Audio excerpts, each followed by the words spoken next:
He said that and a man's good name were all God gave him when he came into the world, and when he left this world, his name on his marker would be all that was left. Now that I told you that, Mr. Waring, I'll be getting back to work. I'm having his marker erected next Sunday afternoon. The preacher agreed to say a few words. I'm going to serve a meal at the palace for anyone who wants to come." Alvin Waring couldn't believe what he was hearing. She was almost to the door when he barked at her to come back and sit. He gentled his tone and smiled when she perched herself on the edge of the hard wooden chair. The summer blue eyes were frightened. "Now, little lady, you just sit there and listen to me read you Cotton Easter's last will and testament. Before I do that, I want to tell you about Cotton. If I don't, you won't understand the will. Cotton came here to the desert with his daddy many years ago.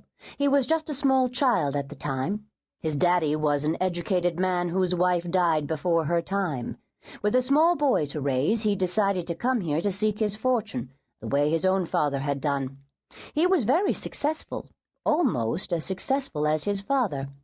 He sent Cotton back to Boston to get educated, and the minute the boy finished his studies, he hightailed it right back here and took his place next to his daddy. The main reason his daddy came here was because his father had mined the Comstock lode. That would be Cotton's granddaddy. The old gentleman left all he held dear to Cotton's father, and there was a lot that he held dear. Cotton's daddy sold all the shares to the Comstock that his father left him at just the right time and banked a fortune.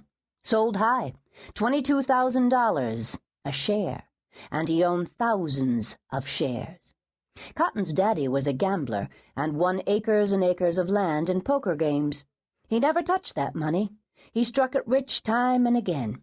He had a big, old, ugly Wells Fargo safe made special, and he kept his fortune in it. Didn't trust banks or the stock market.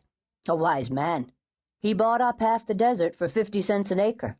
He grub-staked many a man who later paid back double for the stake. In some cases, the veins and mines found their way back to Cotton's daddy.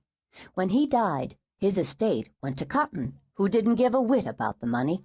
Cotton wanted his own strike. He amassed his own fortune, and it all went into the Wells Fargo safe along with his daddy's money and his granddaddy's money. Make no mistake, Miss Coleman, Cotton knew exactly what was his granddaddy's, and what was his daddy's. I don't think he knew or even cared about the amount. I tried to tell him, but he simply wasn't interested.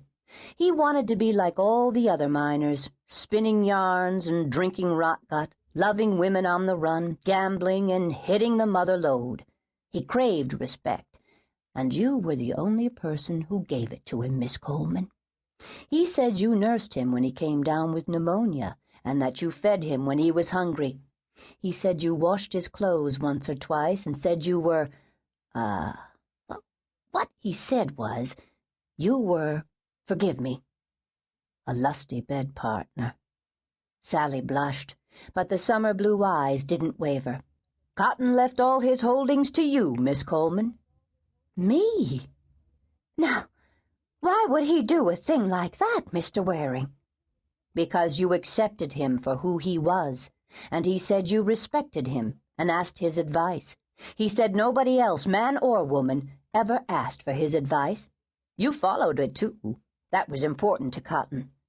But, you're a very rich woman, Miss Coleman. It's a short will. I'll read it to you, and you can ask me questions if you want when I'm finished. Sally listened to the old attorney's quivering voice, understanding only one word, rich. Other people were rich. People like herself were never rich. If she were rich, she could go back to Texas and help her family. She would have to ask how much money that would take. She wished then that her life had been different. She wished she could read and write well. Cotton had helped her a little, but she'd been too ashamed and embarrassed to let him know how ignorant she was. The attorney's voice trailed off. He was finished. She needed to pay attention. He had said she should ask questions. He was staring at her expectantly. Mr. Waring, I'd like to help my parents out if that's possible. These past few years I've sent little bits of money back home, but there are quite a few young